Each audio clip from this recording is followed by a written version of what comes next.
Hello, I'm John, the Warhammer Modeler, and welcome to my first hobby roundup of 2022. Now, before I started making this video, I didn't think I'd had much time to do any hobby this month, but as I was getting all of the projects together, I realised I'd actually achieved quite a bit. So starting at the beginning of the month, I decided to do the risky operation of repainting a Necromunda Van Sargang that I had. I was never really happy with the finish that these guys had originally.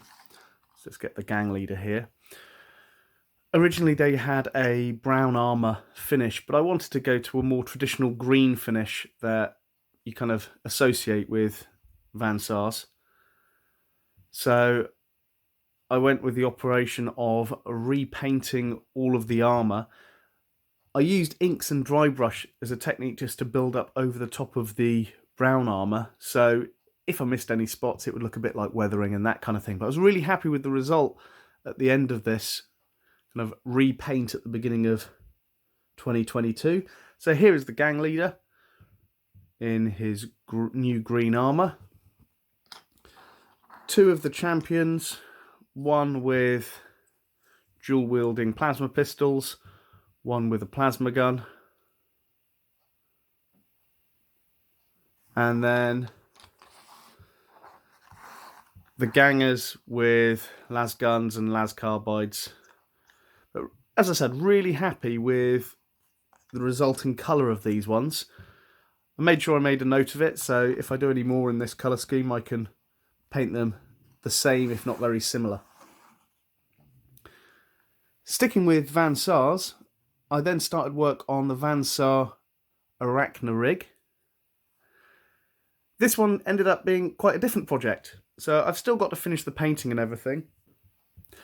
Rather than being a member of a Van Sar gang, I'm going to be using this model as a leader of an outcast gang that I want to start. The whole story behind this one is either a disgruntled Van Sar who's left his house and stolen the Sarrachna Rig, or someone who started to piece it together from parts, or it's being repaired and so on. Hence the different colours of the arms. Still got a lot of work to do on this one. Quite happy with the skull face that I started painting on the front of the visor. I wanted it to look a little bit more sinister than it already does. So that's a project that it's an ongoing one, but happy to have started that one. So one of the next painting projects was more Van Sars. Just bring these in. So this was a gang I did start last year, but I didn't manage to get around to finish painting all of them, so I sat down at a weekend in January to finish painting these guys. So the theme with this small gang, the armour that they have, in my headcanon, the armour that they have starts to change to red when danger is near. So normally it's white, but as danger or hazards approach, it locates those, goes red. Don't really know why, just quite like the idea of a colour changing armour. So there's the gang leader with his armour in mid colour change. Then have a Ogre hired gun. Similar armour on this one as well. And then we have the three Neotechs, each with their armour changing in different positions.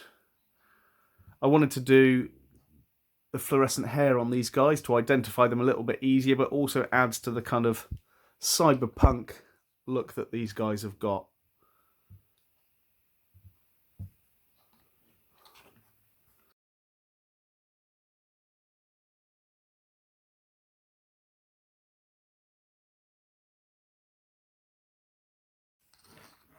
So that was the start of the painting.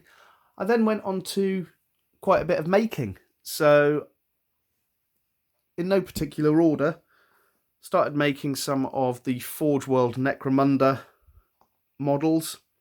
So here we have the Nautican siphoning delegation from the Water Guild.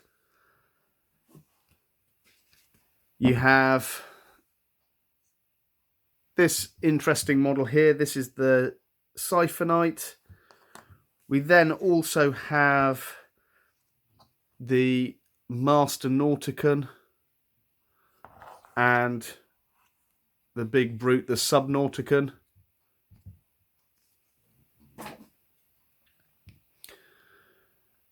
Now, they're really nice models to make, these ones. Quite fiddly, but really nice characterful pieces. The one thing that I did do with the Subnauticon was I actually magnetised his head, because he came with different options. So the options that we've got is the big head. Let me just take this out.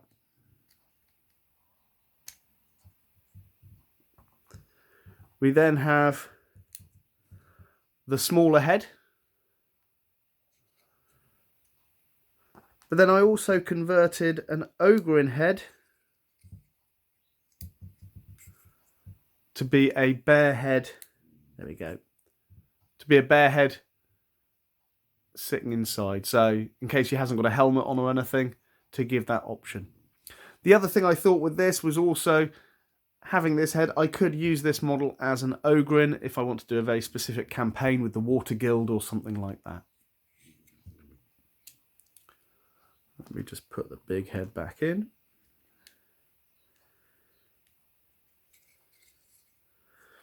There we have that head back in. So one of the other models I made was the Escher Chimerix, if that's how I pronounce it. Apologies if I've pronounced it wrong. This was quite a tricky model to put together, surprisingly. This Escher Beast. Really nice detail on it. Happy that I got it to put it together. I've got to think about how I want to paint this. I want to do it quite flamboyant colours and bright colours. But it's something that I want to think about for a while before I start painting it. Again, surprisingly difficult, this one, to put together. Then back to the Van Saar themes. I put some champions together. This Van Saar model with the champion with the cloak. It's one of my favourite Van Saar models that Games Workshop Forge World have released. I think it's just because it's got the cape, the gun's slightly modified as well. That's a really nice model, very easy to put together. I was really happy with that one. The other champion, more dynamic with her big ponytail whipping round.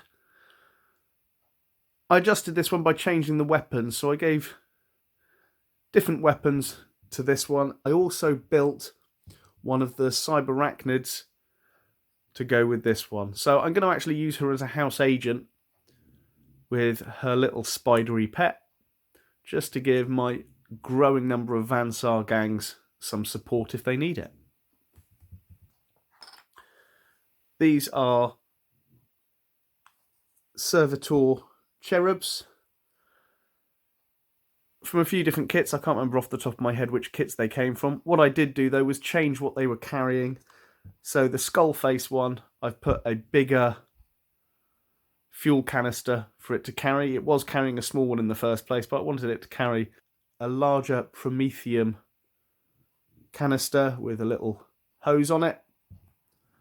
The smaller one, the baby-faced one with the bionic eye, I changed it to carry a book, so it seemed a little bit more apt to have something carrying one of the religious texts of the Redemptionists. The final model I've been working on this month is this Ogre. I wanted to make a slightly different hired gun Ogre because I've got a few of them from the gangs that I've already got. So using the actual Warhammer 40,000 Ogre kit, I put the slab shield onto this one so it could count as a variety of its different weapons. I just like the idea of a big brute holding up a shield to block the way. Put the gas mask from the Ogre kit on it as well, just to add a little bit more detail. Now, I originally was going to build this one without another arm. I quite like the metal shoulder being bare on this one. But what I did was actually fitted a magnet on the inside of the shoulder, so I could actually make a few different weapons for this guy. So rather than using him just as an Ogre, I can use him as a bounty hunter. So the first weapon I made was this ram, which just sticks onto his shoulder. I haven't painted it up yet. As you can see, a nice big ram smash down doors, barricades and things like that. But I'll do a few different weapons for this guy so I can have a few different loadouts for him. But I'm really happy with the way he's turned out. I started painting him as well, so getting all the skin tones in place, the metallic of that shoulder, and then I'm still working out how I want to paint his clothes and everything at the moment. But for now, I'm really happy with the way this one's turning out. So I worked on a few other things as well this month. So here we have a little bird's head. I 3D printed this and added a few details like the eye sockets, the port in the top of the head and the wires coming out of it. So it's the skull of a sheen bird, which is one of the exotic beasts that House Cawdor use in Necromunda. I just wanted a little prop piece, so I made that little metal head for that. The other thing I worked on, playing around with some of the graphics off the Games Workshop website for the Emperor's Tarot. I made a tarot card for the Emperor's Tarot, which I could use in games as a marker or something like that. It's quite a fun little project, this one. So glued up the printed sides on card and weathered them. If people would like to see how I did this and put it together and weathered it, let me know in the comments and I can do a video on how I made this. Likewise, I can do a video on how I made the sheen bird skull as well. So that's it. January ended up being quite a busy month for hobbying without me realising, which was quite nice. Throughout the year, I'm going to be making a selection of different videos again, hopefully. I want to expand on what I'm producing, so if you have any requests, please put them in the comments. But for now, I'm John, the Warhammer Modeler. Stay safe.